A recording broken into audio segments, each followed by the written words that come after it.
The following may contain offensive language, adult humor, and or content that some viewers may find offensive. The views and opinions expressed by any one speaker does not explicitly or necessarily reflect or represent those of Mark Radulich or W2M Network. Please listen with caution, or don't listen at all.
Yes, sir. We are back on the Metal Hammer of Doom Jukebox. This time, not quite the long hiatus from the last time.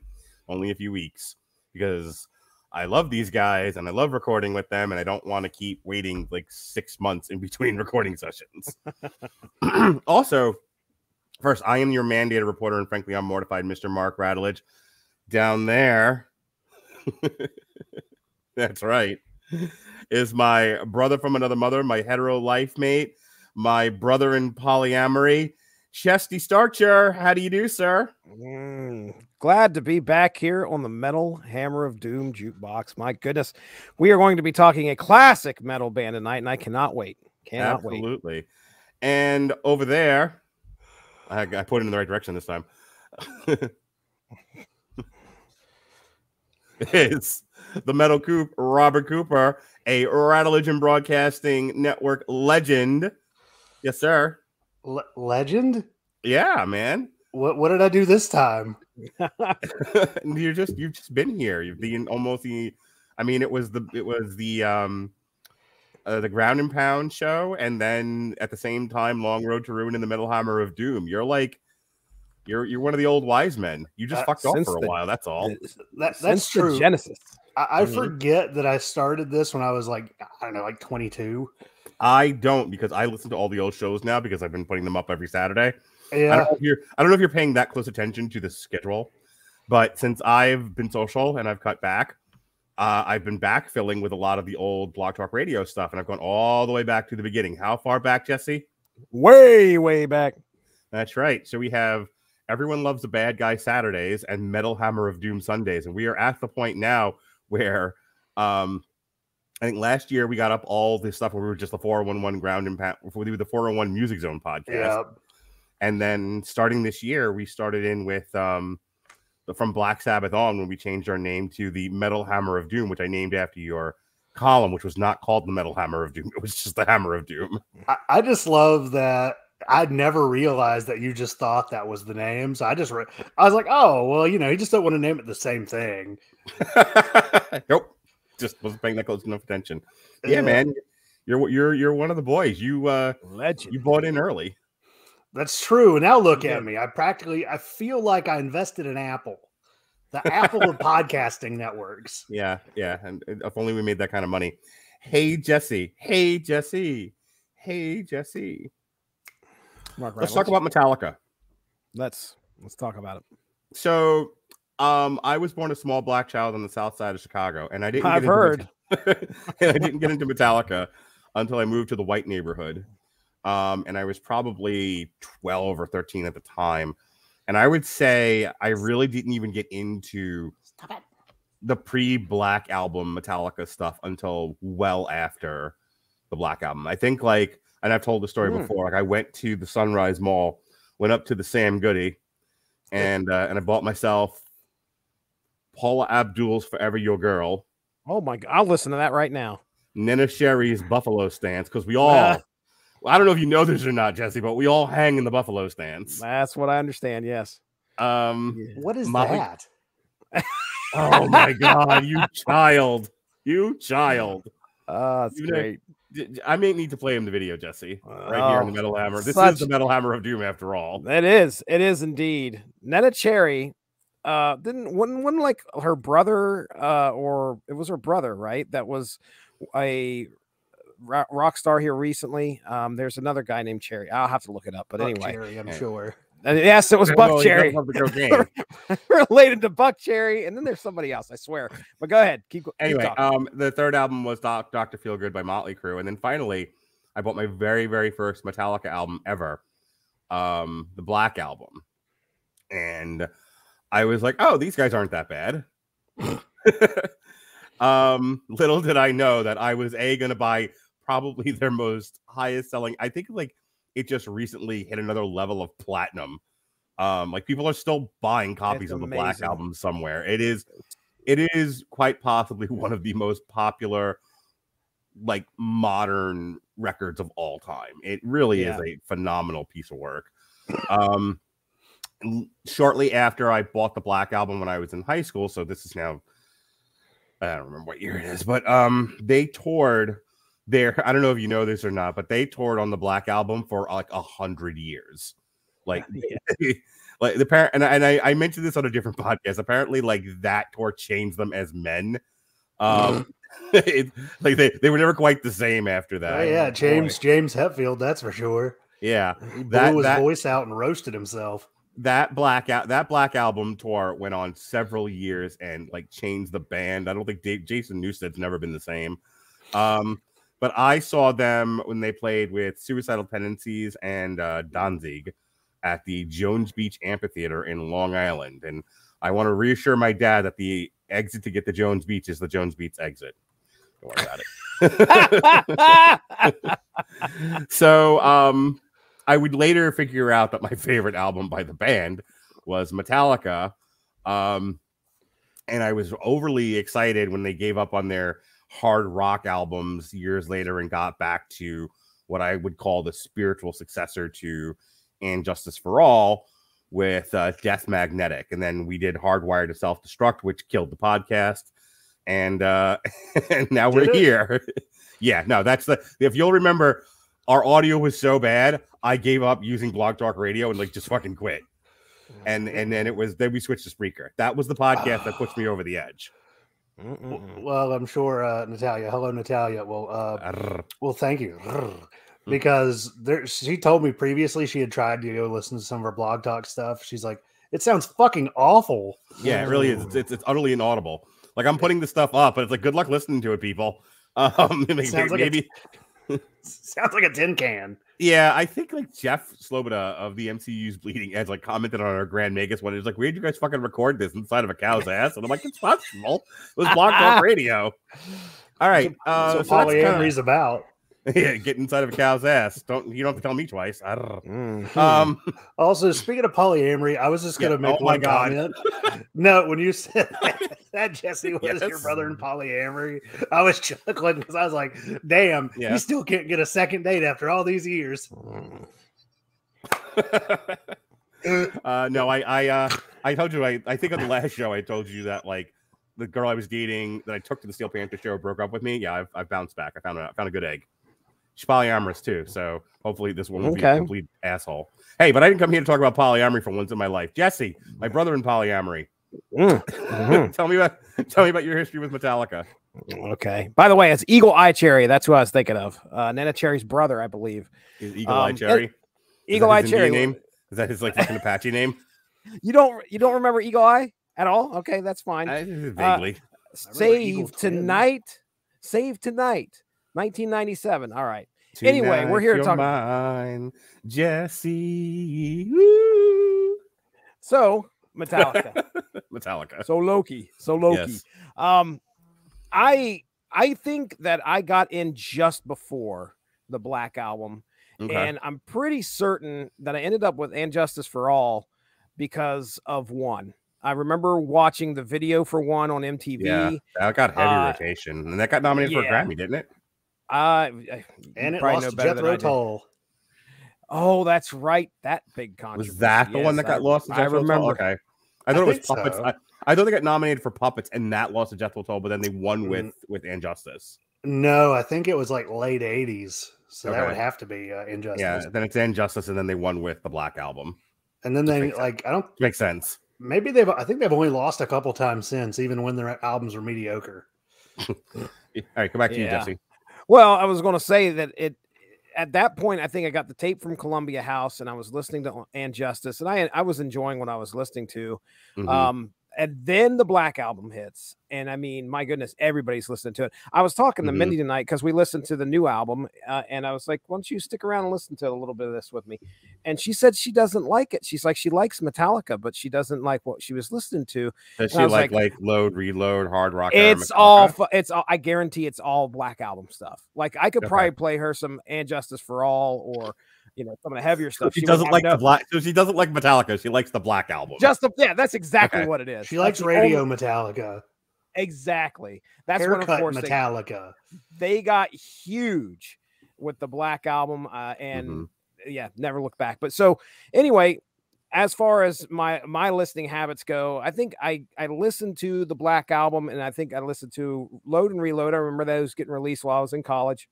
I like a few songs off of that, but I never really stuck around and listened to too much after that. Death Magnetic hit. I think I probably gave their albums a couple spins, but nothing really stuck the landing for me and made me go back to it at any point after I don't remember. The Black Album. Did we review Death Magnetic? Because I remember I had it was a Rock Band or Guitar Hero version of Death Magnetic that that you could play.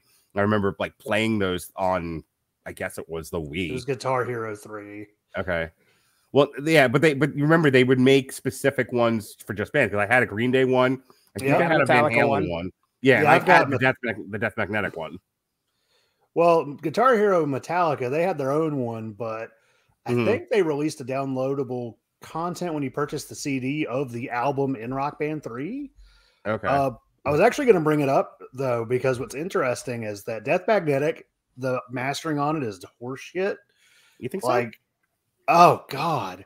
You ever listen to Cyanide? Like you're listening to a normal song and then Cyanide comes on and you're just like, Jesus, because it's so loud. I might not have remembered, but then again, I like it loud right between the eyes. So, but it's one of those like there's no dynamic range in it. It's just all the way up here. It's not as badly mixed as fucking Saint Anger, where they were like banging pots and pans together at Zach Strobel's house, right? Well, not the mix. It's not necessarily like the recording of it, but just the way they mastered it. Okay. But what's interesting is the Guitar Hero version of it actually has far better. It was better done. Like there's actually the quiet stuff's quiet, the loud stuff's loud. It's not all fucking turned up to 13. Gotcha. But there's no way to actually like unless you want to rip the track and put it on a CD. Even when they remastered, it's still the fucking same shit. Put it up to 12. Jesse, you ever see them live? Remaster. No, I never have. I saw them on that Black Album tour, but then I also saw them. So I've been married twice, right? And I've had a couple of different bachelor parties. One of my bachelor parties was seeing with my brother-in-law or soon-to-be brother-in-law. I got to see Metallica. He drove me down to West Palm Beach, and we saw Metallica in the Round at the whatever arena was down there. Okay, and they like Lamb of God opened for them, and I distinctly remember because I love Master of Puppets. It's my favorite Metallica album by far. And Master of Puppets itself is just a magnificent song. It's one of my favorites. And I've wanted to hear them play it live. And when they fucked me in Jones Beach because he played a few chords of it and he was like, just kidding. And like went into, I don't know. Yeah, went into like the house that Jack built or some shit. I know it's from a different album, but from years later. That's from Road. Yeah, I'm aware.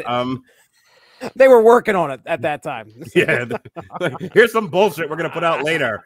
Nobody likes the new shit. Yeah.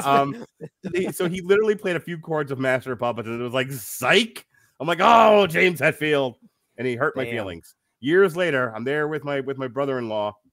We're at West Palm Beach or Fort Lauderdale, wherever the hell we were. The other side of Florida, and I see Lamb of God, and Metallica comes out, and I'm just like, Brenton, better fucking play Master of Puppets, or I'm gonna kill somebody up in this bitch tonight. And I remember, I think they did, but it was part of a medley. It was like, all right, here's all the old shit that you all came to hear all at once. I'm like, all at once, bitches. Jeez. You ever seen him live, Jesse? No, I have not. I think there's a point where I'm just not going to go to a concert based upon the amount of people that are going to be there. Okay. And so Metallica's been out of my range, probably out of that whole limit for years. Crazy to in a basketball stadium, like in a basketball arena. So are you just not going to football stadiums? Is that your deal? That's correct. Okay. At least nobody will lose when he goes to that. It's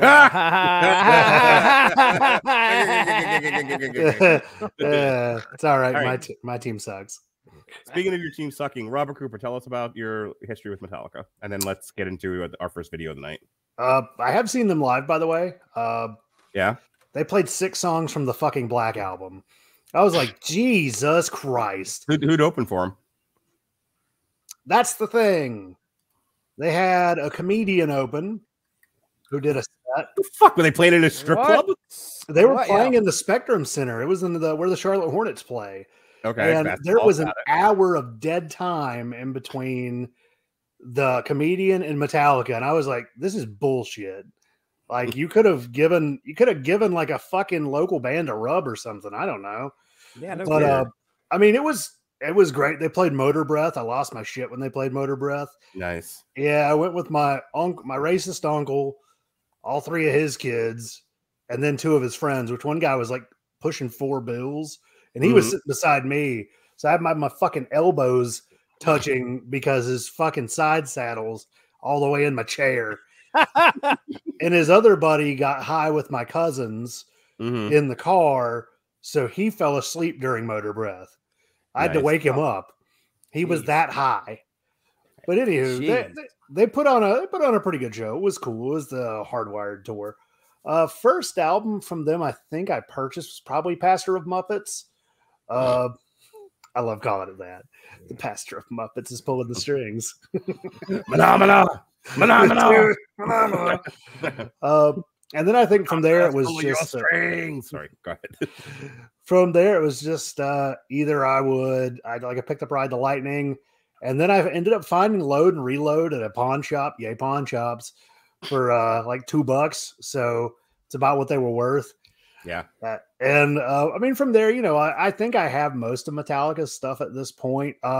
Honestly, one of my favorite albums from them, and I think the one that I really stuck with was S&M. I was going to say S&M. I did revisit a lot. I did like what that had it's on up there for me. If you're not talking about like albums proper of new material, and you're just talking like Garage Incorporated or S&M or some of the other nonsense they've done. Yeah, I really enjoy S&M. But I was talking to Andrew Graham about this because he brought up the Heat soundtrack in one of our chats, and I was like, when I was collecting albums, I was collecting CDs, I actually had a large collection of soundtracks. I had like the Deliverance soundtrack, Braveheart, Heat, and I was really into orchestras. So I would have like an orchestral covers. I would have the orchestral covers of Metallica, the orchestral covers of Aerosmith, and so when they did S&M, I was really into it because I love that combination of a full string orchestra with Metallica. What I wouldn't have given, who I wouldn't have sold into Saudi slavery to get to see S&M live. Also that concert. Wow. Yeah. Man, that would have been something. Yeah, that was right? Apparently what I heard is that it was quite unpopular with the usual suspects that go to that symphony because they didn't know it was going to be Metallica. They had no idea, and they were not pleased.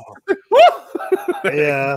Clutching the pearls. Oh my goodness gracious. All right, so real quick around the horn, and then we'll move into the first video here, and then we'll start talking about the actual album 72 Seasons, which is why we're here tonight. So my favorite minutes, I would say, looking back on just the albums proper, Metallica Master of Puppets is probably still my favorite. The actual puppet song is up there. I can't even front, and I hate to be this guy just because I hate to be this guy, but I love Enter Sandman. I'm sorry. I may have to you may have to take my cool card. Yeah, I know. I just I'm sorry. Every time I hear Enter Sandman, I'm like, that's the coolest song ever. And I hate myself for that. But but Sandman used to come to the ring, and I'd hear Enter Sandman, and I'd forget. Oh shit! When Sandman's coming out, it's different. When I'm like watching every sporting event, and then it's either that or like Thunderstruck, Hell's Bells. Oh yes, play it. Like, I've talked to you about fucking Highway to Hell.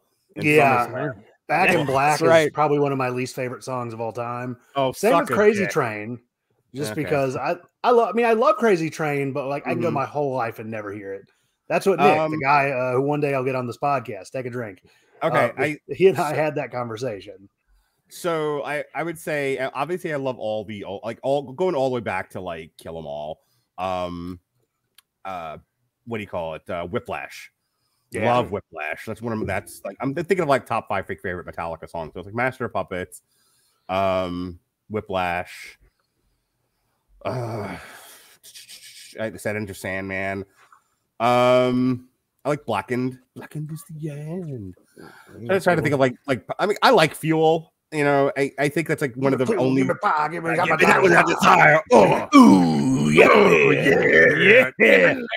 know, I know like you're not cool if you like Load or Reload, especially if you like anything from Reload. But I don't know. I like Fuel. I like half of both albums. That's what I've always said. Yeah, it's literally if you cut them both up and throw the crap out, you have one solid album. What about you, Jesse?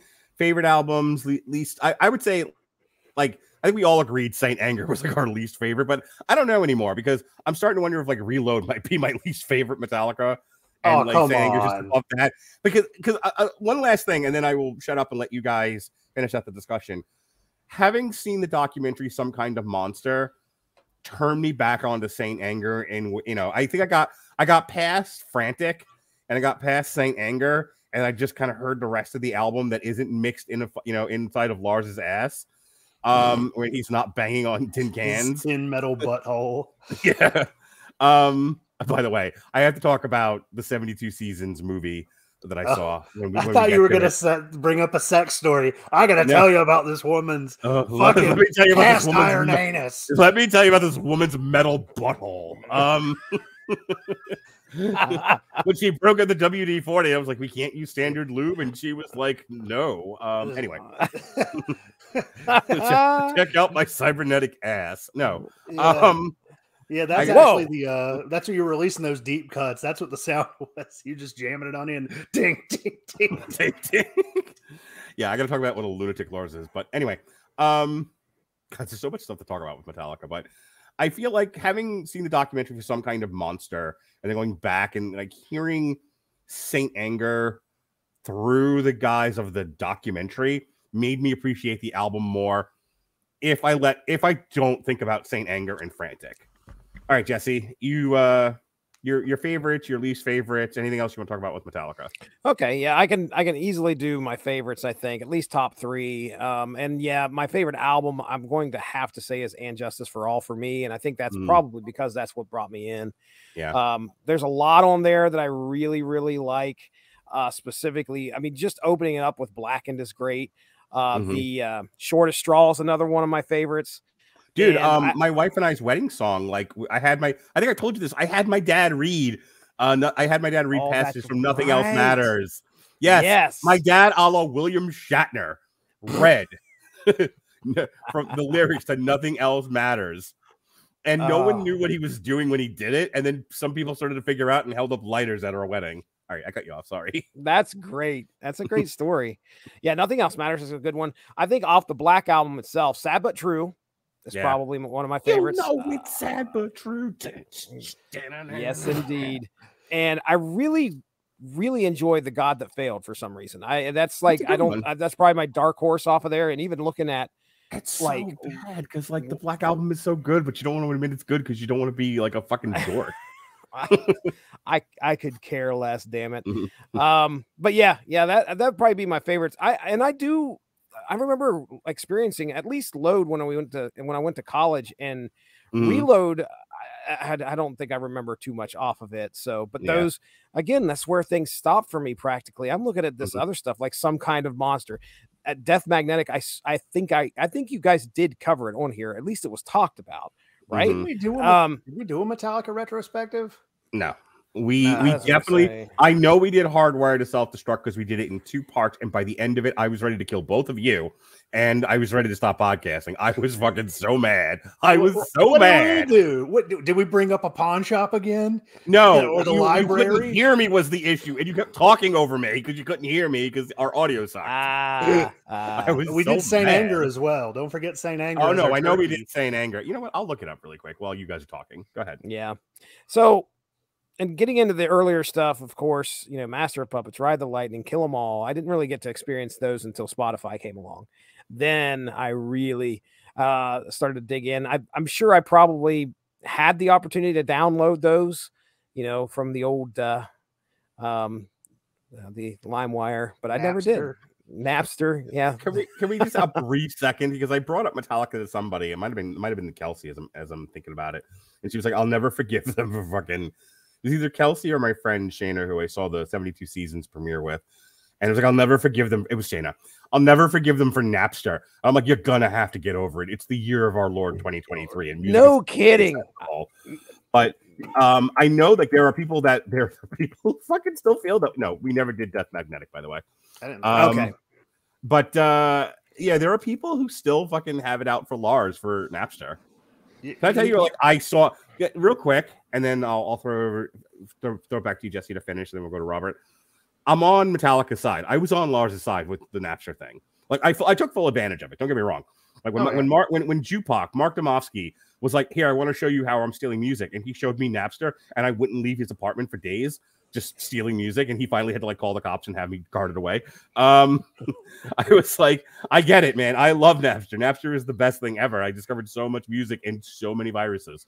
But when Lars was like, it's our music, and it's one thing to tape our music, you know, where there's a degradation in sound onto a cassette tape, you know, tape to tape or LP to tape. It's a whole other thing to have a digital copy of the same file that we have. You're stealing it. You're acquiring our IP for nothing. That's theft. And I went, you're not wrong, Lars. There's probably a better way to handle this. But you're, you know, not suing your fans. But I agree with you in principle. We are stealing, and one should not steal. Sure. Okay, you can go tell me to go fuck myself. It's fine, pirate. fucking Blackbeard the pirate over here. No, I mean, I get it. I really do. I can tell you that I was, man, as soon as cable internet came into my house, oh my Lord. I mean, we were just, you could have albums within minutes, and it was nonstop. Yeah. And so, but you know, we weren't going to put Metallica out of business. It wasn't ever going to happen. That's not the point. Oh, okay. Well, you know, obviously we hurt them. We buried them with Napster, didn't we? Oh my fucking God. We buried them. That is in a court of law. That would be thrown out as not. That's as fine. Not evidence. I'm not trying to argue it legally. Okay. I'm just telling you, don't get upset. Jesse's fucking butter. He's like, oh, the rich guys got their shit took. Whatever. I don't. Yeah, I mean, fucking Robin the greatest song ever. We got a comment. We got the greatest song ever by Weird Al Yankovic. What is it called? I cannot remember, but it's strictly about don't steal this song. That's the name of the song. Do not steal this song. And it goes into some of the most absurd shit that some of those people, you know, artists that were suing people over taking the music. You know, it was a grand mal that supposedly had taken a song, and they're going to sue that person. The record, it wasn't more the artists, it was more the record companies.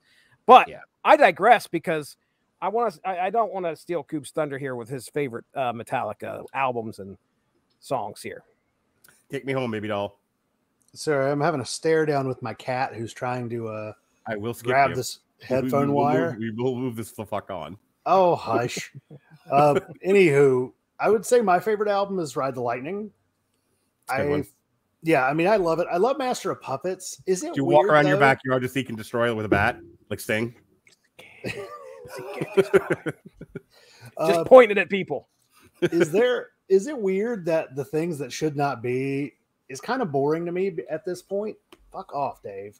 Yeah, I don't disagree with you. It's one of those like hearing. I remember like Metallica had their own like iHeartRadio station, and Corey Taylor was talking about like, man, I heard that and that was the heaviest song I'd ever heard. And it blew my mind. And like looking at that at the time, well, I mean, it's got that dun dun dun dun dun dun dun. Like it's really heavy. Am I thinking of the thing that should not be? Yeah, from Master of Puppets, right? Yeah, yeah, but like looking at it from like at the time was like 2008. I was like, I could find death metal, but I mean, top 5 songs for me would be Master of Puppets. Even though, not gonna lie, Stranger Things has kind of ran it into the ground for a couple of years. Yes, it has. It has. Couple years. Let me. It's one of those just like, let's let it lie. We'll bring it back later, and I'm good. I'm good. Like, I wonder what's happening. I want to know what's happening next season. What we're going to get. What song they're going to just bring up out of the fucking earth. All I'm going to say is they better leave Pantera alone then. You ruin Pantera, I will fight you. I'm sure they're going to bring Shotgun Justice by Razor. Oh my goodness. We were on top of that. We reviewed that video first. We did. Look at us. We're trendsetters, if you will. Yes. But it's one of those that I do love that song. My buddy told me they play it on Liquid Metal, like serious Liquid Metal every hour. So God bless America. I think if I were to go with like another like 2 through 5 out of order, it's really hard because like I love so many, like the Four Horsemen. Yeah, it's a good one. I mean, like I am a Megadeth stan, if you will, but like the Four Horsemen is so much better than Mechanics. Because it's the same song, right? Yeah. And Mechanics was a bunch of it was a bunch of puns about fucking people having to do with mechanic shit. I'm funny because I'm Dave. Way to go, Dave. Yeah, look at you, Dave. Good job.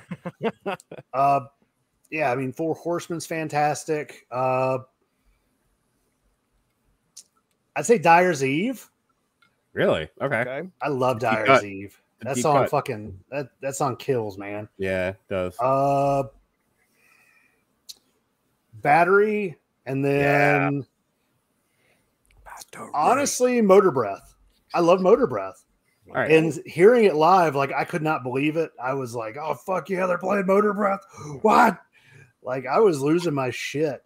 And what's interesting is if I think more, some of my more favorite songs actually by Metallica are the S&M version, because we'll talk about it as we go through the list.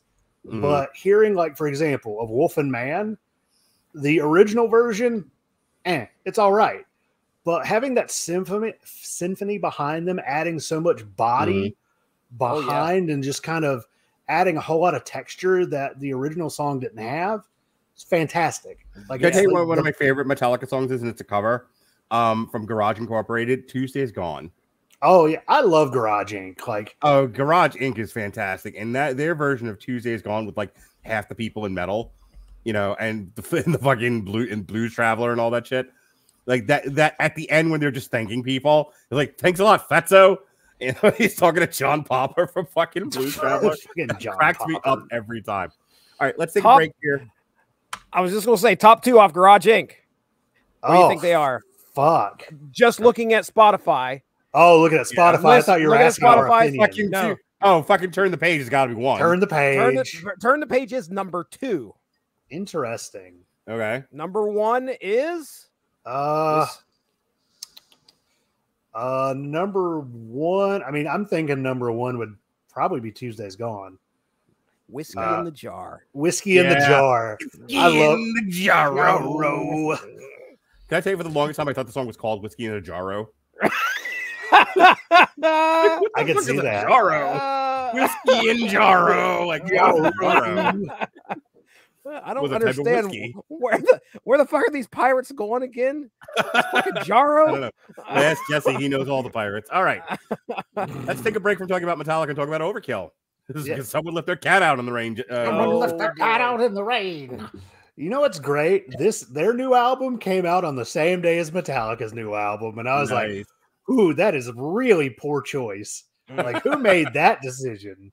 Yeah, you really it's like releasing movies. Sometimes you just got to get out of the way and let the movie happen and go later. So tell us about this before we get into what this is. This is Overkill Scorched from, I guess, their new album. Tell me a little bit about it, and I'll hit play. Their new album, I mean, it is just as good as you always remember Overkill. Pretty simple, straight to the point, nice and fast. You got Bobby Blitz just growling and crooning away like he always does. I felt like, in terms of a lot of the new albums I listened to this past month, this is one I thought we could get the most fun out of, just because we love Overkill and we love the meme. Because someone left their cat out in the rain. Oh, man. Someone left the cat out in the rain. All right. Here we go. Scorched by... Oh, my God. This is 6 minutes long. This is Scorched by Overkill. Put it on 2-speed. Let's see how it sounds. Just kidding. All right. Get down.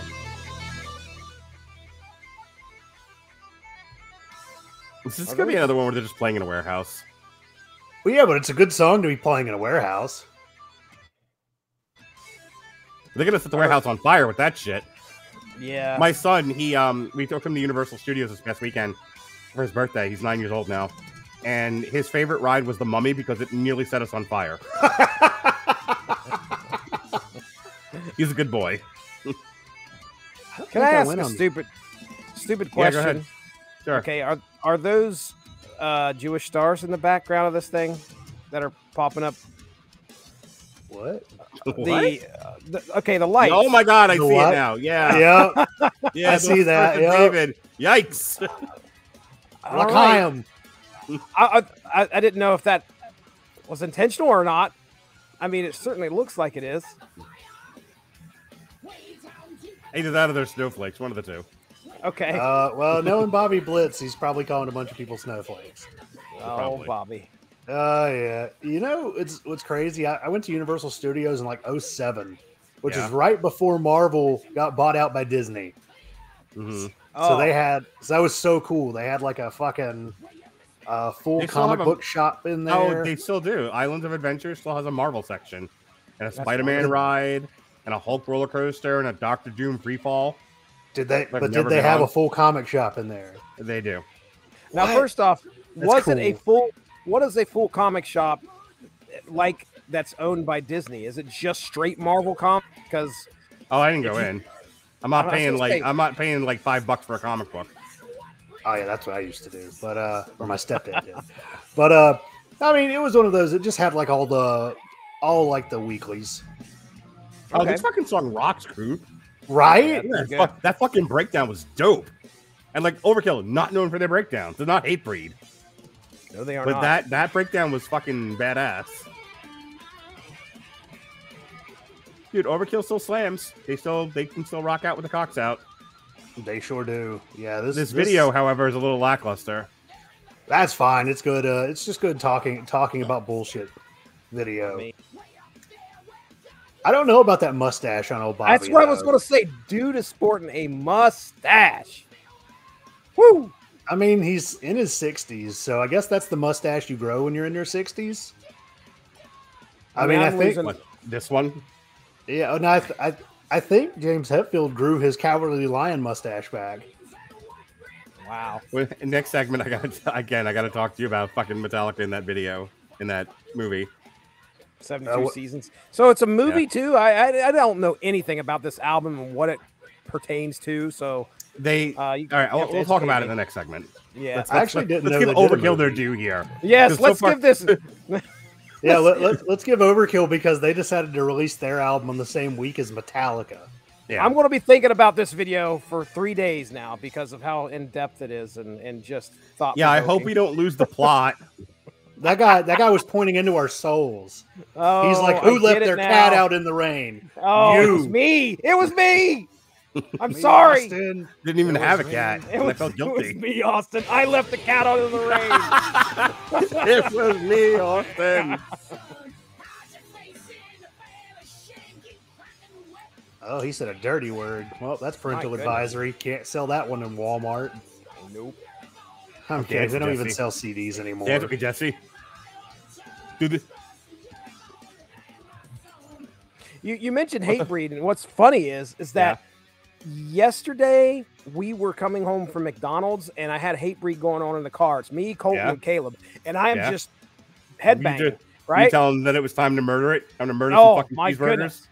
So I am getting, I'm getting down, and I look up, and I'm at an intersection. There's a guy that's sitting across from me. He's looking right at me, and he's watching me headbang, and he starts headbanging too. That's the power of Hatebreed right there. So there you go. I get that. There was once I pulled up at the historically black college I attended with some Woods of Ypres, not music to really headbang to. That's right. I'm blasting it, but they just start headbanging, and I'm like, I really appreciate you guys. This is not the song, not the band for it, but I appreciate you. I appreciate the attempt. Effort.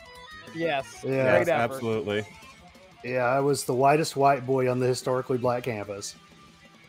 That's what I went to college. When I left Pittsburgh and I went to Old Westbury, SUNY Old Westbury, State University of New York, Old Westbury, I was token white boy.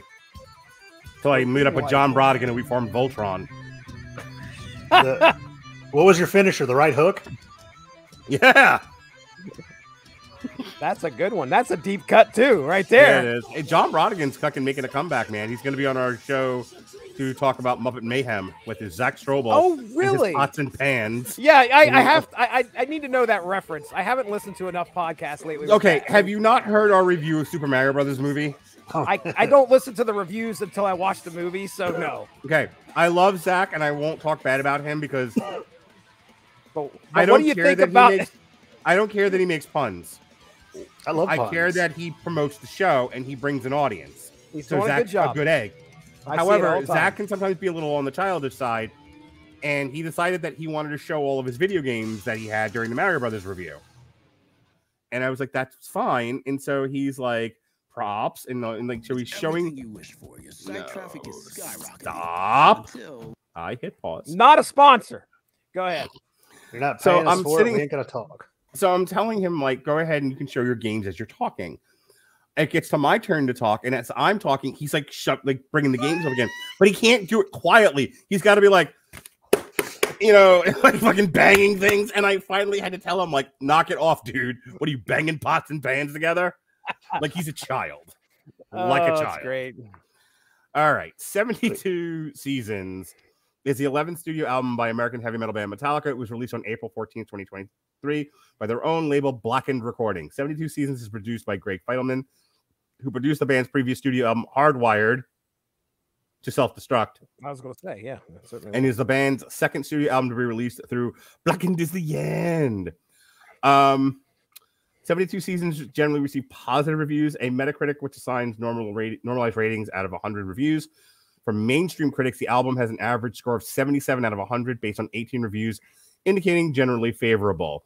AllMusic gave it a 3.5 out of 5. The Arts Desk, 4 out of 5. Clash, 6 out of 10. Classic Rock, 4 out of 5. Independent, 4 out of 5. Kerrang, 4 out of 5. Metal Hammer, 3.5 out of 5. Enemy, 4 out of 5. 6.4 out of 10 for Pitchfork. And finally, Rolling Stone, 4 out of 5. So I went to the movie theater with my buddy Shayna, and they did the record release party for 72 Seasons. It was a 2-hour movie where they would show an interview with the band, and they would tell you about first they told you about like the album and like recording of it, and 72 Seasons is a fancy way of saying the first 18 years of your life. So the album they were talking about is about growth and development and becoming who you will be as an adult through the trials and tribulations of going through childhood and adolescence. That's what hence the crib on there and on the album cover. That's what the album is about. It was all of the interviews were in black and white, and then if there was a proper video, they would show you the video. If there wasn't, they got the same guy that did the video for Planet Caravan from Pantera, who just like did a thing on MS Paint. I mean, like, I'm not even joking. So there was one that was just all black and white, and it was literally like a screensaver. I'm like, and they had the balls, Jesse Starcher, to say directed by. Like, you bullshit. That guy pressed a button on MS Paint, and that is all he did. And walked the fuck out of the room. It's a chat GPT, but it was like, yeah, I got you. Directed by AI. Bullshit me. I had to talk about Lars Ulrich because, like, you could tell, like, Trujillo and James Hetfield and Kirk Hammett just wanted to beat the living shit out of Lars.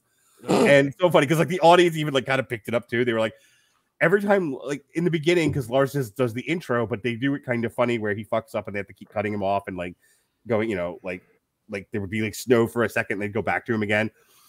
And you could tell, like, that was legit. Like, he really messed up that many times. And by the end of it, James Hetfield just wanted to take a gun out and shoot him. When Lars talked about Napster, he sounded coherent. When Lars talked about 72 seasons, lo these many years later, sounds a little incoherent. Sounds like that whole band, like, sounds like they're slowly but surely deteriorating into, like, mental illness. It's not good. As we all are. But I will tell you, just watching the album premiere and listening to the songs, I like the album. The videos for it were not great. That's why I didn't pick one for tonight. But overall, the experience of, like, watching it with fans, I thought the fans and the audience would be rowdier. Like, my fucking buddy Shayna fell asleep, and everyone was, like, quiet, like they were gonna, like, not understand the plot. Like, cheer, fucking say yay or something. Like, I was, like, headbanging in my chair, like, kind of looking around, like, all right, damn, white people, I didn't realize that the opera. Yeah, that's a weird, like, a mix of what to expect versus what is actually happening. Yeah, I hear you. That's strange. You mentioned all these reviewers. One person you didn't mention. Oh, Jesse, what does the Angry Metal Guy think about all this? These guys at the Angry Metal Guy, I mean, and I say guys because they were like, fuck this, we're turning everybody loose on this album. Everybody reviews it. They have an article that's effort, huh? This article is titled 72 Seasons in the Angry Metal Guy Rodeo Abyss, taking the new Metallica opus for a ride. And there is approximately, I think, like 6 or 7 reviews here. The highest one was a 2.5 out of 5. Oh, really? I would expect nothing less, to be honest. 2.5 out of 5. That seems a little snooty. And the lowest of which, I believe, it scored 1.5 out of 5. And there were 2 reviewers that gave it a 1.5 out of 5. So, yeah, head on over to Angry Metal Guy, and enjoy the reviews there. But, yeah, it doesn't sound like it struck them as... Let me say this, and then I'll turn it over to you guys to discuss the album. I like the album. I think it's solid. The songs they were talking about the songs like, oh, this is the longest one yet.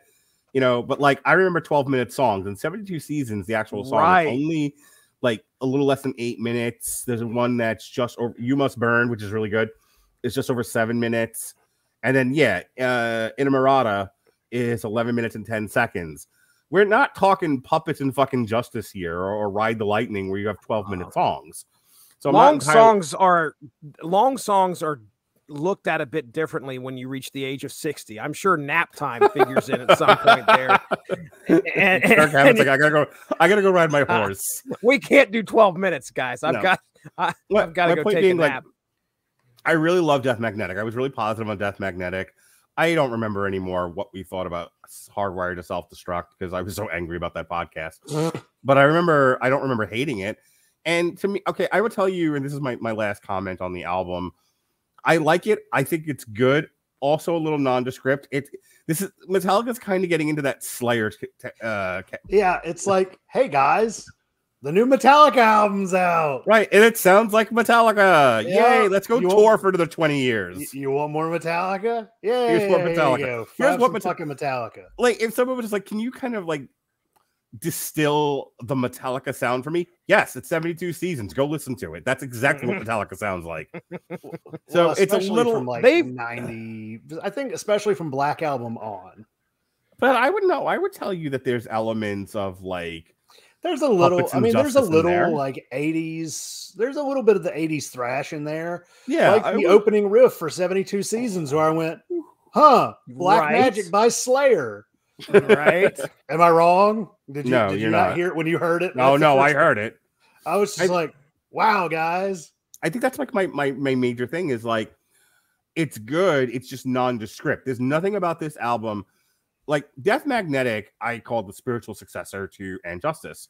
Yeah. Because they finally went back to their roots and they got away from the hard rock sound that they were doing for those many years. And then I think Hardwired to Self-Destruct was more of the same. And this just kind of feels like more of the same.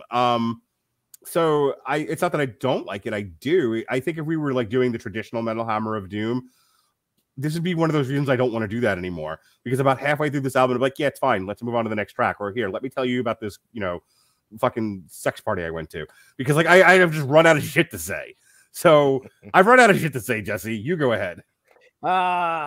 So there are some bright spots on this album for sure. This isn't an album that just makes you go, oh, I don't want to listen to this again. It's just an album that makes you go, oh man, I forgot that album dropped. I need to listen to it again. Right. Because you lose. For me, it's all about sustainability of what it sounds like, which there aren't horrible songs on here, but there isn't something that makes me go, damn, I need to revisit this. I need to come back. I need to listen to this some more. Right. I've listened to this album twice. None of this goes on the running mixtape. No. I mean, there's some solid hard stuff here, but again, it's not what I'm gravitating towards. I'll save my top 3 off of here.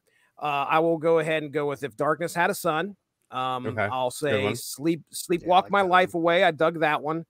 And I'll also go with I think Shadows Follow is good as well. I think we open solid, it stays solid for a little bit, and then it kind of drops for me, and then it comes back up. So your mileage may vary, and if you're a Metallica fan, I don't think you're going to find anything to complain about here, unless you were like really hardcore. I don't like anything past the I'm dying to know what the guys that gave it a 1.5 thought. Like, why? Like, I don't understand what. Like, that just sounds to me like you're finding reasons to hate Metallica. Like, I am only going to listen to John Cougar Concentration Camp, and anything that's mainstream sucks. It's like, all right. It says that's the one you pulled out. It says 1.5 out of 5, and then it says Sad Steel Drum. So, that was Steel Drum who reviewed it. Okay. Yeah. I guess just there you go. I mean, some people aren't finding things when you look at an album from Metallica, you've got to compare it to their library and see how it stands out. And what's colored your perception of Metallica with their previous library? That language anymore, sir. Pardon me. Influenced is the word I was looking for. What's influenced your opinion of what Metallica should be, unfortunately, is going to cause what your perception of this album is going to be as well. So, and that's the way it should be. I mean, that's usually how I do things. I look at what's come before, and then I'm grading it based off of what I've heard before, what I've liked, and do I like it or do I not? Or am I just like, it's mid? Yeah, I used it. I use that term. It's mid. You heard me. Go ahead, Coop. What are you thinking? Okay, you cool boy, you. He's got Cheerins. He's got to stay hip. That's right. Before he blows his out. Which, I fell on my hip there a couple of days ago playing basketball. Not playing basketball for a while. Were you playing against Shaq? White Shaq? Yes. Did you try backing him down and he gave you the old Bryant Reeves? Did he remind you how tall he is? I was on my ass. And then he come over. He's like, Dad, I'm sorry. I'm like, thanks. I feel fucking old now. Did you fucking kick him right in his knees? I should have. Right in the old kneecap. Well, you can pull the Draymond and kick him one time, motherfucker. I'm your son. Yeah, you are. All right, Robert, what are your thoughts on the album? I gave it a 3.5 out of 5. Now, granted, I'm pretty easygoing, and I'll be honest, like, if this wasn't Metallica, it probably would have got a lower score, because it's a very, like, you guys really put it into a good perspective of the fact that it's just very nondescript. It's 70 plus minutes that kind of run together after a while. I mean, and you do hear some, like, I definitely heard, I think it was what was the fucking, was it the Nightmare song? I don't know. One of them I was like, oh, hey, Enter Sandman, cool. Like, here we go. Like, I definitely heard some greatest hits in there. And it very much kind of reminds me of some of these bands, kind of like how Slayer was, where you're just like, I just feel like this, I guess, Stop it, you fuck. Quit playing with your pussy. We're trying to have a conversation here. He's attacking my headphones. Look, if I had a nickel for every time a pussy attacked my headphones, you'd have two nickels, which is not many, but that's still a lot for that subject. Yes, it is. I can't believe it happened twice. Most unique nickels I've ever earned. Nope, that was a scab. I love that joke so much. But I just feel like as a whole, the four of them are perhaps they just haven't really been pushed enough at this point, or they're like 100, and they're just I mean, so James Hetfield said something during the movie that I thought was interesting. He was like, normally there's a lot more thought put into song creation. Here, they just kind of recorded riffs and took like the juiciest, meatiest riffs, and they just went with it. And I thought, okay, this is a band that's 100 years old.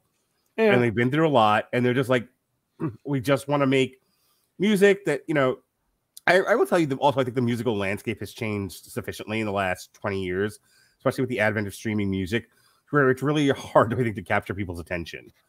When you can be on Spotify and be like, I'm going to listen to 30 seconds of a Metallica song, get bored, and listen to Ariana Grande or some shit, and just kind of keep hitting buttons and. Or you're on the TikTok where apparently Sleep Token must have gotten popular because their tour is like getting scalped to hell right now. Yeah, I was going to say another way people are listening to music is on TikTok. And guess how long you have to listen to music on TikTok? Like not the whole length of a song. Right. So it's like, I think Metallica are like, I'm not putting, it's funny because I have that with the podcast too, where it's like, I'm not putting that much effort or energy into like, page creation or links and stuff like that when no one gives a fuck. Only I care that much. Everyone else is just like, just tell me where your stupid podcast is and I'll listen to what I can of it. Or even better, I'm only going to listen to the segment you threw up on TikTok. So where I farted. The TikToking of culture, ladies and gentlemen. But you know what's funny though is that 11-minute song at the end, I enjoyed. It kind of reminded me of the same way as those ending songs. Or like those jam session like songs from Load and Reload. Like I enjoyed the Outlaw Torn and Bleeding Me. Like I actually enjoyed what they did. Fixer, I enjoyed that one too. There you go. There's songs that Jesse's like, I don't remember these at all. All right. Well, that's our review of 72 Seasons, and yet another example of why we do this format now and not the old format. Because what was that, 10 minutes? And we were like, yeah, we're done here. I can't drag these out anymore. Jesse, I know you want to go. I know you have to go. You watch your wife's TikToks. You have to get up early in the morning. You have spreadsheets to mess with. I get it. I do. You're the only one here who has a fucking job. We know. However, I'm a beast between the spreadsheets. That's what I've heard. But I refuse. I refuse to let you leave until you hear this song. Now, all right, I can't wait. Let's see what we got going on here. So this band Tragedy is a Bee Gees cover band, metal cover band. They also do other stuff. they have. We'll say that's really niche. Really niche. And they have an album called I Am Woman. And I originally was going to play their video that just got released of Cyndi Lauper's She Bop. And then, but I happened to be just like, because you hadn't picked the third video, so I was kind of like, well, maybe I'll pick two tonight. And I was like, no, 2 videos is fine. And the She Bop one is whatever. It's okay. Like I like their version of it, but it like was one of those like, yeah, it's fun. And then I saw this, and I'm like, wait, they mashed up Raining Blood with It's Raining Men. That's fucking hilarious. And then I saw the video. I know some describe me as hypersexual. Some might say that I tend to drag perfectly innocent Walking with Jesus podcast into overtly sexual territory that it never needed to be in the first place. I get it. But this one's not my fault. This is just the best. This is hilarious. This is everything. And if Jesse doesn't see it, I won't be able to go to sleep or live with myself tonight. All right. So here we go. From the Bee Gees metal cover band Tragedy, who are currently touring with Beatallica. And I love Beatallica. And opened up for Steel Panther, by the way, on the Prowl tour, along with Joey Fatone. Along with Joey Fatone, yeah. And who was that? Crowbot. That's who the other one was. Crowbot. Nice. Yeah. This is Raining Blood mashed up with It's Raining Men by the Weathermen. by Tragedy. Jesse, if you don't like this video, I'm killing myself on the podcast. Well, that'll get a lot of hits. It really will. That's so he died doing what he loved. Nope.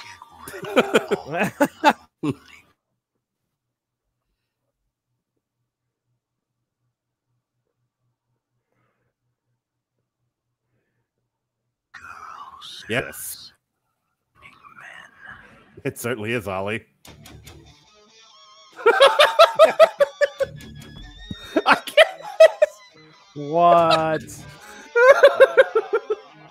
They're really thing. Storm's coming, ladies and gentlemen. The storm is coming. This is not the. This is, yeah, they went into a whole other riff. And the party is starting, baby. Yeah.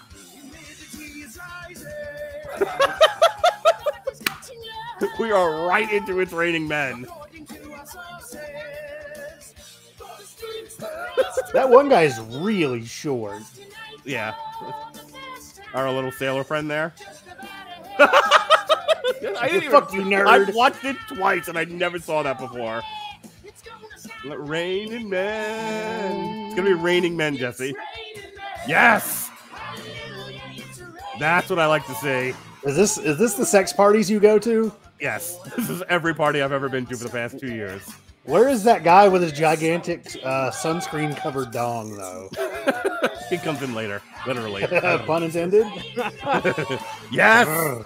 Oh, bro. Oh, yes. No. Oh, yes! Oh, man, this is the best Chippendales I've ever been to. I need Chris Bailey to see this and spread the word across Canada.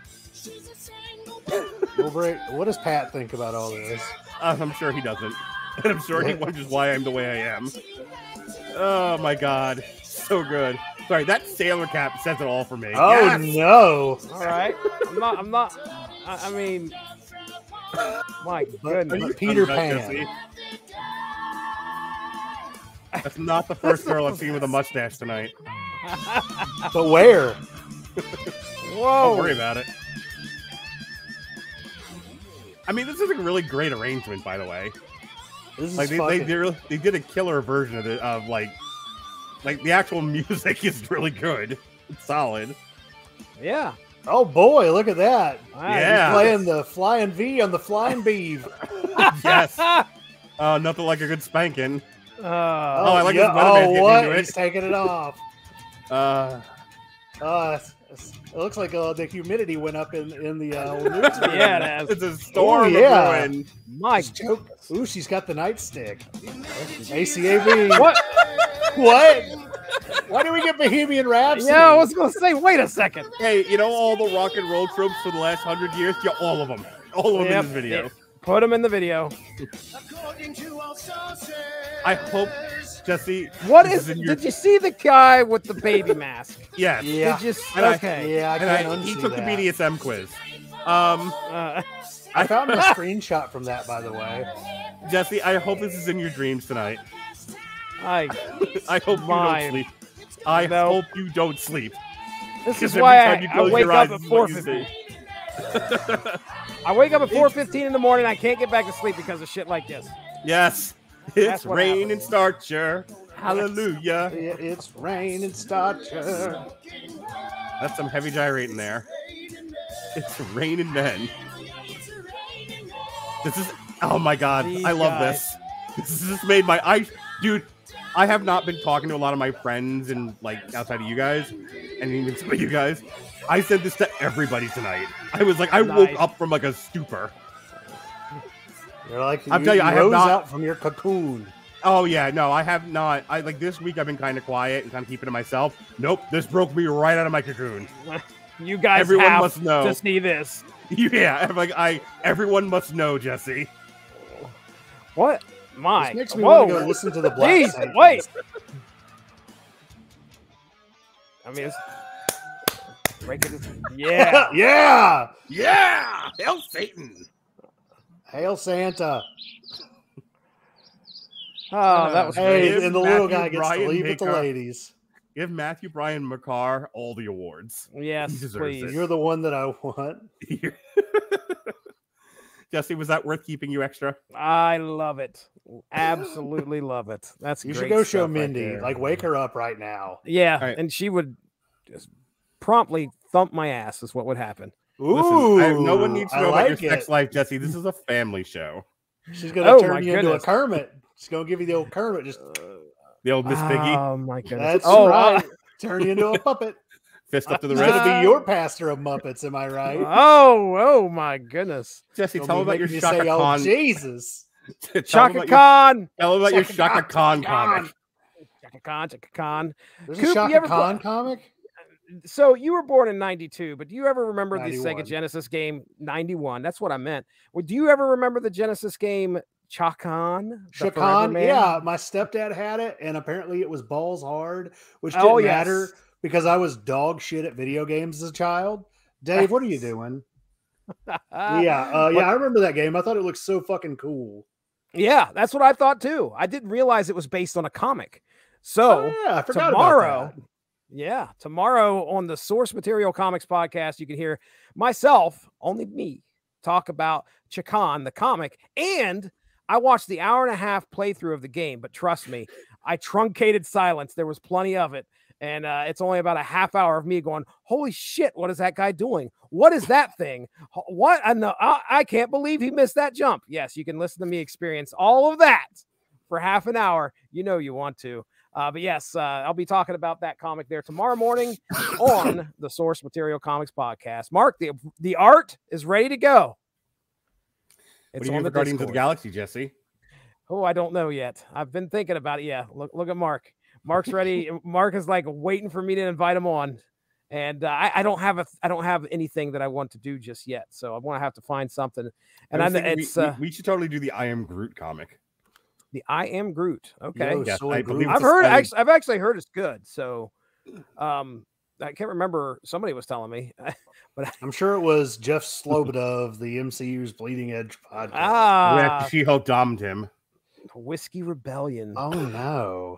So what's been happening here lately is I've been doing a lot of overtime on Saturdays. I'm working 7 to 5. So that's where I get kind of tripped up when it comes to editing shit and then also recording stuff. So Jesse, like you told me you were doing all this overtime during the pandemic. You remember that? And you were doing it because you were trying to save money to buy a house. At this point, you could buy my house, your house, and like a mansion.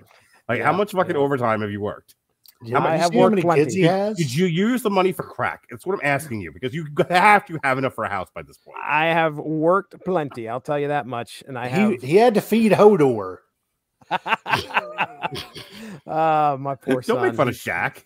He just keeps getting bigger too. He's fucking Bryant Reeves. I'm telling you. He's big country. Oh man. But anyway, like backing a U-Haul full of meat up to the house. Like, come on. This is why I have to work overtime because it's all going into you can't even save money for a house anymore. You just all your money goes into feeding your fucking son. It goes into the fucking steak truck. I'm begging my employer, like, look, I can't eat anymore. Okay, but my son needs nourishment. Please give me at least 10 hours of overtime here so I can afford this. The boy's set for Euro League. I'm telling you. Oh, that boy, I tell you. Anyway. But yeah, keep an eye out for that. Mark, we'll figure something out, I'm sure, here. That's also check out the Unspoken Issues 90s comic podcast that we do, just recorded last night. Mark Radulich, he's a little upset. Anyway, we talked G.I. Joe Extreme, which you may remember that cartoon. I don't know. I jerked off the G.I. Joe Extreme earlier today, like the porn. Did you ever? You should have seen what Duke did to Lady J. I was watching Cocksmokers 15 myself. Oh my God, shut up. You were not. I can't find it anymore. I've tried. I'm making fun of Jesse. Don't make fun of me, okay? Come on. You're the one that took a guitar to the head. Starring Mark Radulich. Anyway, back to your porn that you were reviewing. Go ahead, Jesse. G.I. Joe Extreme. Go check that out. That's that released earlier this week. Oh yeah. Yes, it was. Yes, it was. What do you got going on next week, Jesse? I do not know, as a matter of fact. Hold on, I'm thinking Grifter. We got Grifter showing up on Monday. What are these comics you're reviewing? I don't understand. You know, well, yeah, I don't know if he would know Grifter. Coop, do you know Grifter?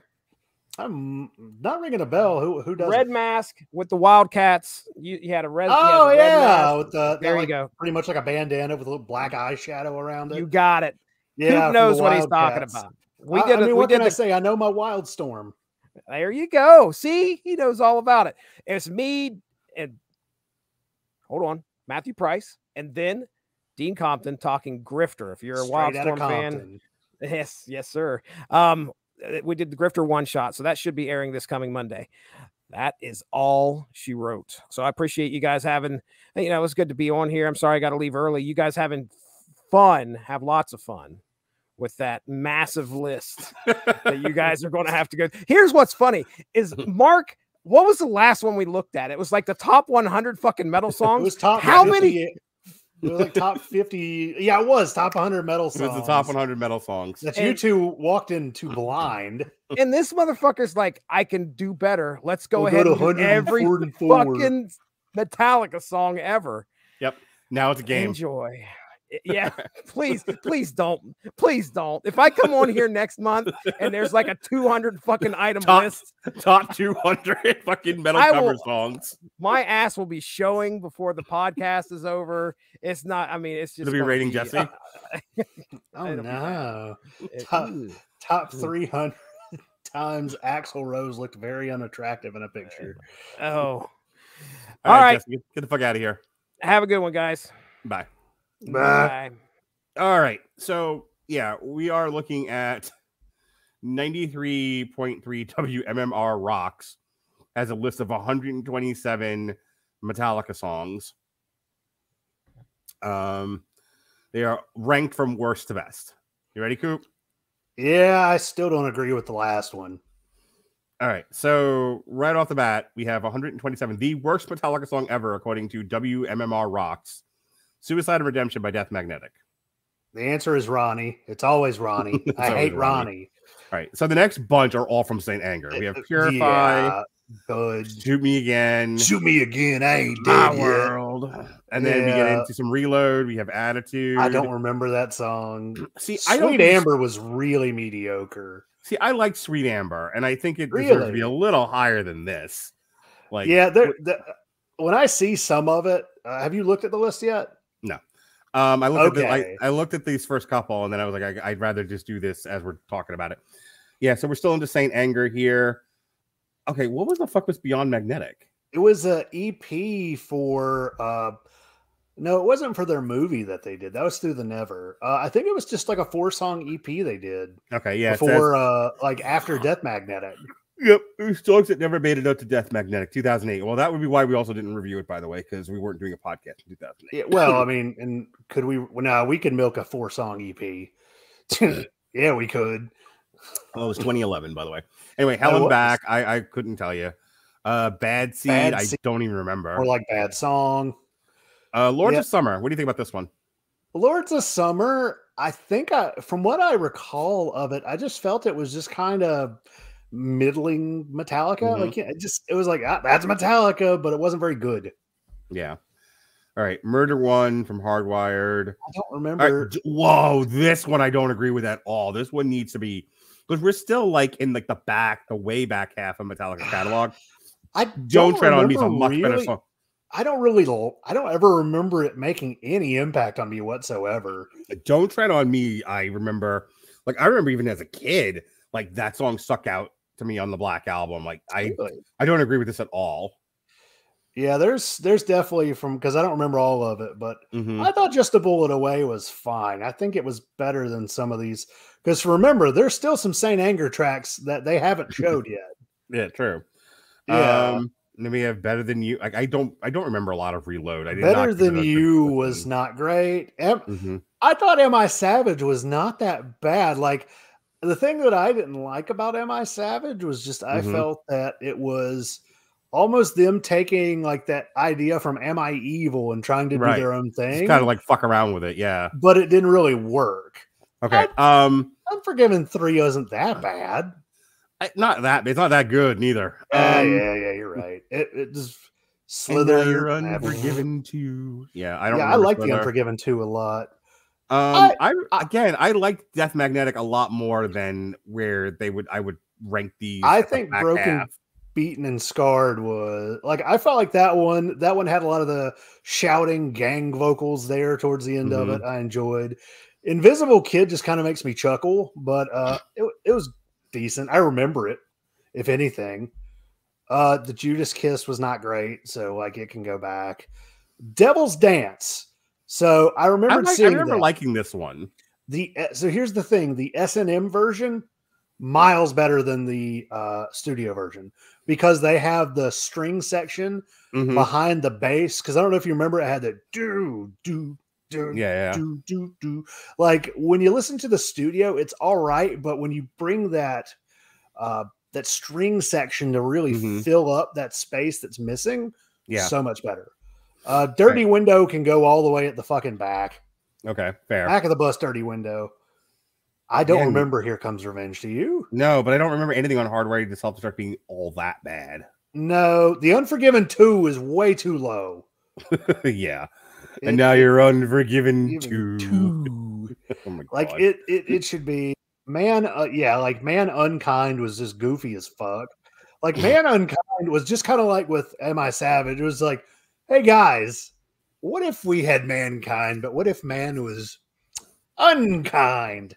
Yeah, so there were some like grandpa humor fucking Metallica songs at times. Yeah. Cyanide, the one that rips your ears apart. I thought this song was better than that. Like I understand, like when I think about the fact that like there's really only a couple Metallica albums I would say are bad. So like something's got like Hate Train should have. Oh, I forget what song is that 100. Bullshit. That's horseshit. No. The Shortest Straw has been pre the Black album to be this far back. Yeah, hell no. No, like Shortest Straw is fucking awesome. Like, yeah, Some Kind of Monster should not be ahead of the Shortest Straw. No, but Some Kind of Monster couldn't be the 99th worst song either. Some Kind of Monster is actually really good. Some kind of monster, you must burn. Yeah, that. So like, because I just listened to this today, there was only about 3 or 4 songs from this album that like I really felt I could maybe remember, but honestly, I didn't think Waste My Hate was that bad. But this album, Prince Charming, stunk. Like this reviewer really loves the new album, like compared to some of the older ones. Like The Shortest Straw is far better than most of. Yeah, no, that anything. First of all, if you rank anything without doing math, anything past 50, if it's Injustice or earlier, you're out of your fucking mind. Yeah, like, and not to mention they have something like, I'm not a big Black Album fan, but certainly Don't Tread on Me is better than Crown of Barbed Wire, which was all right. Like, I thought that was a cool idea. Just not an amazing song. It was just kind of there. Yeah, I remember them. I remember being distinctive when I saw the movie, in the conversation they had about it. Like I remember it standing out. Carpe Diem Babies fucking sucks. I don't ever like. The funny thing is, I remember the house that Jack built was. I actually didn't mind that song. Yeah, I would put this one a little higher. Like for me, the first half of both albums were mostly good, and then the last song on the album was all right. Like I think it was Bleeding Me on Load and Fixer on Reload. Like I thought those were 2 very good songs. I don't remember this one at all. Where the Wild Things Are was just kind of all right. Definitely not as good as the Maurice Sendak book. Yeah. Poor Barely Twisted Me Spunk. Throw that to the back. Yep. The Outlaw. No, that's a much better song. Yeah, that is so much better than 89. Yeah, now, granted, maybe the fact that live version from S&M maybe is like the one that's in my head because that was the last one off the first CD. I remember that. But it's certainly better than Rebel of Babylon, which was just kind of there. I remember that song very well. I don't remember Chasing Light. I just listened to this album. I don't remember it. Ronnie.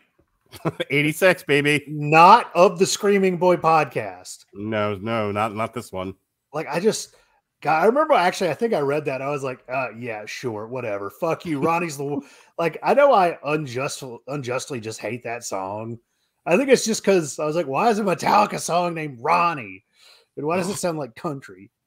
Oh, is that Black Album? Fuck you, Holier Than Thou. Holier Than Thou was better than that. Yeah, that's certainly.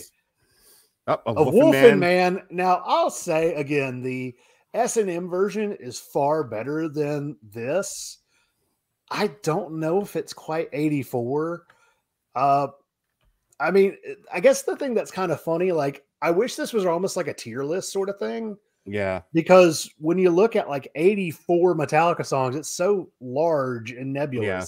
It's kind of hard to quantify. There's 127 on this list. Like, I get something has to be at the back, but some of these, like, I just like Cure can go to the fucking back. Again, it's the second half. That's song number 7 on Load. It stunk.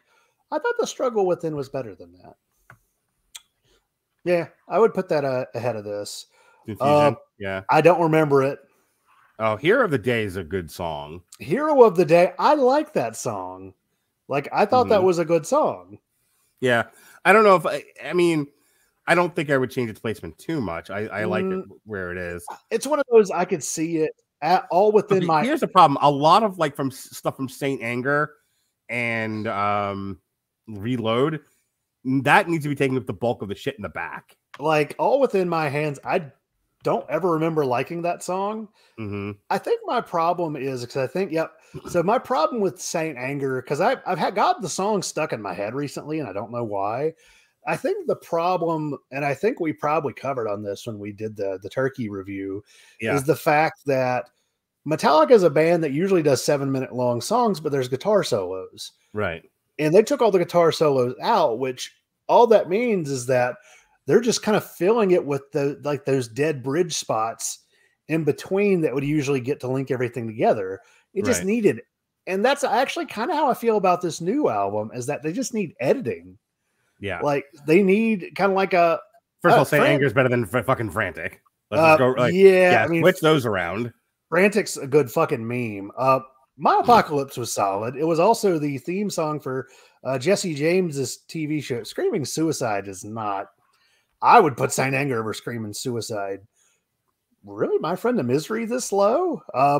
Fucking amazing cover by Dark Tranquillity, by the way. I'll check that out. Yeah. See, Halo like I would have put fucking My Friend of Misery ahead of Halo on Fire. I thought Halo on Fire was solid. Sleepwalk My Life Away was the one I was like, oh, hey guys, it's Inner Sandman. Like I heard there was definitely some greatest hits in there. Fuck your mother. Through the Never should not be this low. I mean, yeah, I think it has a lot better drive. Oh, what song do they have from Ride the Lightning? Escape? I mean, is it the best song off that album? No. Is it better than I'm sure 72 Seasons will be on there? Yes. Yes, it is better than 72 Seasons. It's better than The End of the Line. Which... all right. Here are the songs currently better than Escape from Ride the Lightning. Or not better, rather. The End of the Line. Mama Said was Too Far Gone was very. Oh, I don't remember which. Yeah, no remorse. Go fuck yourself. Go fuck yourself with a rake. Cannibal Corpse also did a very fun cover of that. Yeah. But yeah, no. I love Ate My. I love Ate My Bitch is the best. Ate My Bitch is fun for a while. You know what's surprising to me is I just realized we haven't seen 2x4 yet. The song that comes right after it. 2x4 should have been at the fucking back. Hey, I love 2x4. Oh, you're out of your mind. The God That Failed. Follow the God That Failed. See, there's so many bangers on the Black Album, though, and I fucking hate myself that I say that out loud. Well, but it's one of those. I think my thing with the Black Album is that there's a lot of good on it. It's just so exposed. Yeah. That Was Just Your Life was a very middling song on Death Magnetic, in my opinion. It was just there, but it's just very overexposed. It's just it's just ever present, and there's a certain point to where you just almost want to push it away because you don't want to. You want to be the cool kid. The cool kid doesn't listen to something that's that popular. Yeah, and with a band that has stuff that is much far better than that, I feel.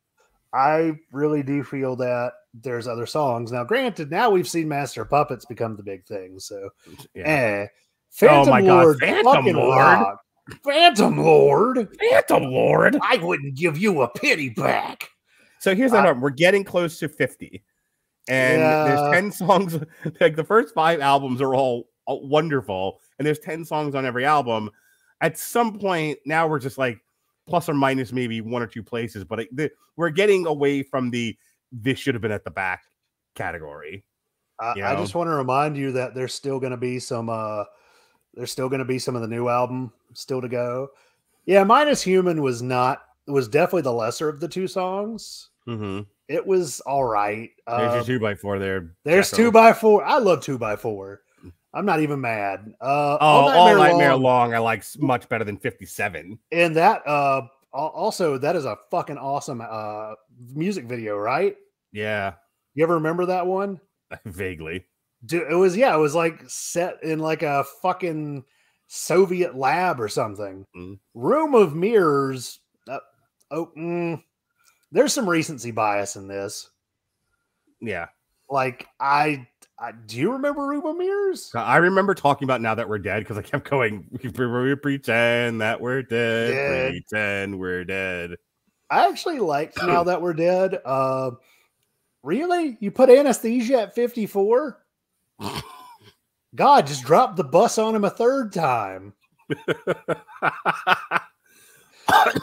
Jump in the Fire is also part. Yeah, this list sucks. It's killing Mark. If you put anything from Load, Reload, and 72, if you put anything from the last couple albums ahead of Jump in the Fire, just you don't know what you're talking about. Yeah, well, if you can see, here comes Reload. It's Fixer. I love Fixer. Fixer's a really good fucking song. It's not better than Jump in the Fire. It is not, but I do love that song. You know what? Inamorata, not better than Jump in the Fire. I actually liked Inamorata. I don't think it's better than Jump in the Fire. The Memory Remains slaps. It's a damn good song. I like The Memory Remains exactly where it is. It's like one of the few where I'm like, I don't have any. I'm fine with that being at 50. Like, I feel like once you get to like a band like Metallica, if you got a top 50, if you put it at number 1, I'm going to look at you like you're crazy, but I'm not going to question you. Like, whatever. Maybe you love The Memory Remains. Let's go ahead and say The Memory Remains is still better than 72 Seasons. Yeah, that song was decent, but is it The Thing That Should Not Be? Oh, there we go. Ugh. Hey, I'm just saying The Thing That Should Not Be. It's 8 minutes and it kind of drags. It's not their 48th best song or worst song, as the case may be. Worst song. No Leaf Clover is awesome. Yeah, I love No Leaf Clover. It should be higher. Dyer's Eve should be higher. Yep. Certainly higher than Atlas Rise. Jesus Christ. Atlas Rise was all right. It's higher than Shadows Follow. Yeah. Some of these like placements are give me fuel, give me fire, give me that. Like I'm surprised he didn't put that at number 5 or something. Yeah. This fucking winner. Metal Militia, I would put that higher personally. Until it sleeps. Until It Sleeps is another. That was a weird ass video too. I remember the first time I saw it. That's the one where they're like painted in like copper or gold or some shit, and they have like antlers and whatever. Well, and I kept being like, "Who's the fucker with the curly hair? What happened to Kirk Hammett?" Like I couldn't figure it out. Like I was just dumb. I never knew he cut his hair. Right. Oh hell no. Yeah, no. 4 Horsemen needs to be way higher than that. No. Yeah. What is that? This sucks. Ride the Lightning at number 39. You gotta be fucking. How was that not in the top 10? It was because a jabroni wrote this list. That is insanity. It's To Live Is to Die. I don't remember that one as well, to be honest. Motor Breath should be higher, if you ask me. I'm fine with that. Leper Messiah is all right at 36. Yeah. Okay, all of them should have been higher than Bleeding. No, all of them should have been higher than Bleeding Me, though. I love Bleeding Me, though. I do. Like They should have. Okay, I like Spit Out the Bone, but no, this needs to go further in the back. I remember when it came out, people were like, "Is this the heaviest Metallica song ever?" I'm like, "Oh, shut up! Go do a YouTube reaction." I like the Freight Ends of Sanity too. I don't know if I don't remember Low Man's lyric at all. No way that this shouldn't have been further in the back. I don't remember that song. We're into the 30s here. Nothing from Reload should be should be this high. And you have so many from the first couple of albums that need to be here. Yeah, I had the Beholder. God, we're still doing Hardwired and Self-Destruct. Like Moth and the Flame is fine, but it's not number 30 fine. I dug it. I don't agree with it being this far up. I think in a certain way, songs like that, they need a little more time. Trapped Under Ice at 29. That's ridiculous. Yeah. Well, I mean, we are in the 30s now, so you're starting to really get tight. But dude, I'm gonna see stuff ahead of this and be like, nope, that's not better than Trapped Under Ice. Go fuck That's yourself. true. True, you got me. Disposable Heroes. All right, here's what I'm gonna tell you. Everything from 29 on, if it's Kill 'Em All, Ride the Lightning, Master Puppets, and Justice for All, if it's one of those 4 albums, I'm not arguing about it. Yeah. All right, here we go. Disposable Heroes is fine. I would have had higher up personally. Orion was what? Oh, come on. That's a top 10 song. Nope. See, get fucking Hardwired out of there. Get Hardwired out of the top 20. Hardwired? The title track? Yeah. Get that fucking out of there. Yeah, no. No. No, that needed to be closer. I think it needs to be a little higher. That's fine. That's fine. No, get the fucking Day That Never Comes out of there. I enjoy that song quite a bit, but I don't think it's 23. Number 23. No, not at 23. No. Oh, I remember there's one that's going to piss you off greatly. King Nothing. King Nothing. I really do love that song, but not at 22. No, that needs to be 30 or further back. I just remembered there's one song on there, and I remembered reading it and going, this guy knows he's about to piss everybody off. Okay, Harvester of Sorrows. Harvester of Sorrows, fine. Blackened, I'd put that further up, but yeah, that's me.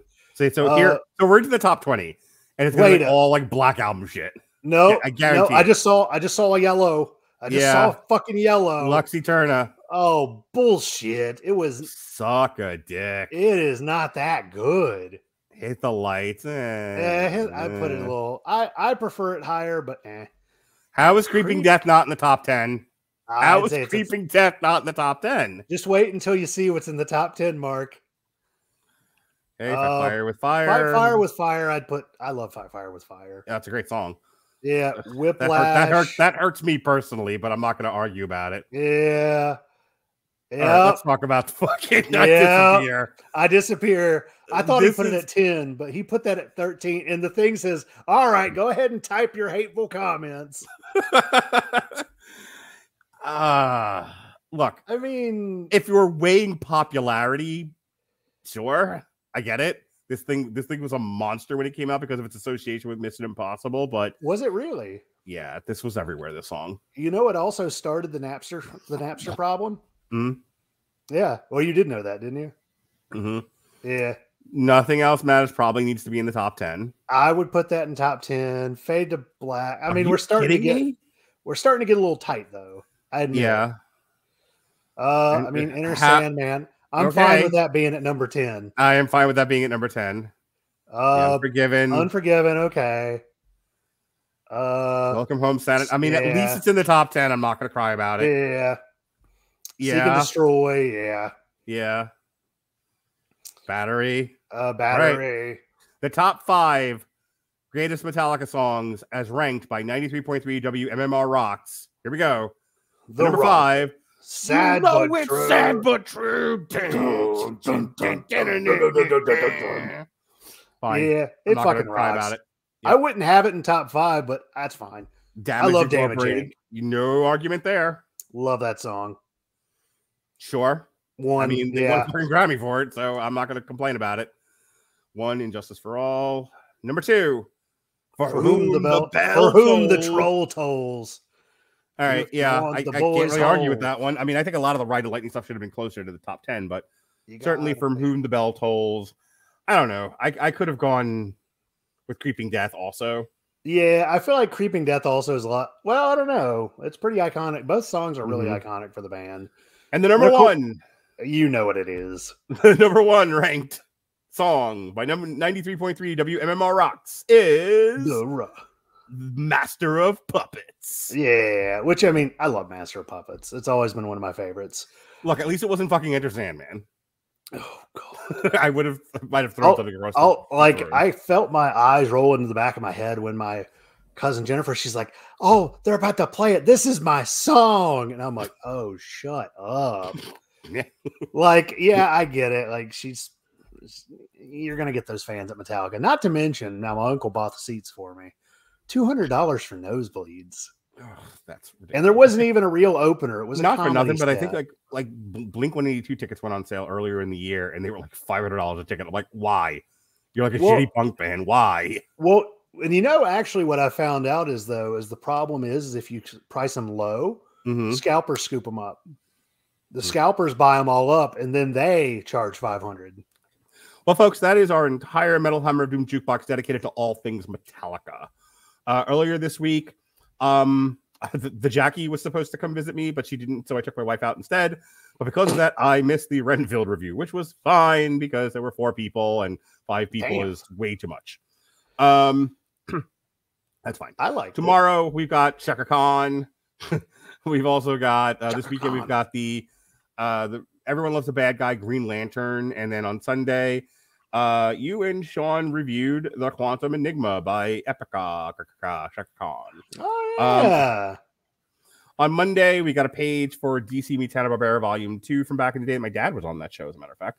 And then the evening time, all the nerds are getting together with Alexis Hana. They're going to review The Mandalorian or the Bo-Katan show, whatever you like. Season 3. I will be back. It'll be myself, Robert Winfrey, Jason Teasley, and maybe Dorian Price. I don't remember anymore. We'll be discussing Evil Dead Rise, and I am going to have to fucking deal with my trauma. On Wednesday, I'm taking my daughter to go see Natalie Merchant. And then Thursday, we are looking at the Barrera versus Morales trilogy. So that's what's going on here on the Radulich Broadcasting Network. Robert Cooper, I think it's time to say goodbye. What do you think? Yeah, I mean, I told you that friend of mine was going to do her podcast, but then she's chasing boys again. So it ain't happening. Yeah, and she lost my cane. I'm not letting you do plugs. So really, if we got there, you're like, you're not. No, you're done. You're fucking done. You're not doing any other podcasts. Get mine. She took my cane, and she never gave it back. Here, the next time you will see. Let's see. We got the next Whiskey Rebellion is in like 2 weeks. May 4th will be the next Whiskey Rebellion, and then we'll do another one right before my birthday, June 1st. We actually have our next Metal Hammer of Doom jukebox all set up. We've got we're gonna do Galactic Empire, so that's May 11th. We're gonna do an entire album dedicated to Star Wars, or rather a show dedicated to Star Wars, and we're gonna review the new Galactic Empire album. That'll be fun. Yeah, because Star Wars fans are known for their mild and logical reactions to things. All right, with that said, sarcastically, for Robert Cooper, for Jesse Starcher, who has dearly departed, I am hypersexual. Be well, be safe, and behave.